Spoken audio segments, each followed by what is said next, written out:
রাসূলুল্লাহ সাল্লাল্লাহু আলাইহি ওয়াসাল্লাম বলেছেন, তোমরা ততক্ষণ পর্যন্ত মুমিন হবে না যতক্ষণ পর্যন্ত আমি তোমাদের পিতা এবং সন্তান সকল মানুষের চেয়ে অধিক প্রিয় না হব।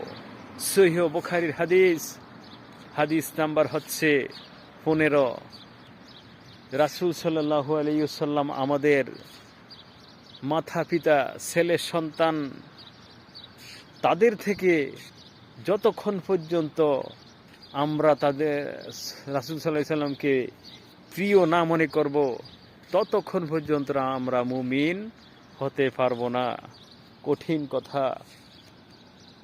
চিন্তা করুন, রাসূল সাল্লাল্লাহু আলাইহি ওয়াসাল্লাম আমাদের কত গুরুত্বপূর্ণ, কত আমাদের জন্যে, আমাদের পিতা মাতার চেয়েও রাসূল সাল্লাল্লাহু আলাইহি ওয়াসাল্লামকে বেশি ভালোবাসতে হবে, সন্তানদের চেয়েও বেশি ভালোবাসতে হবে। সুবহানাল্লাহ। এই হচ্ছে আমাদের রাসূল।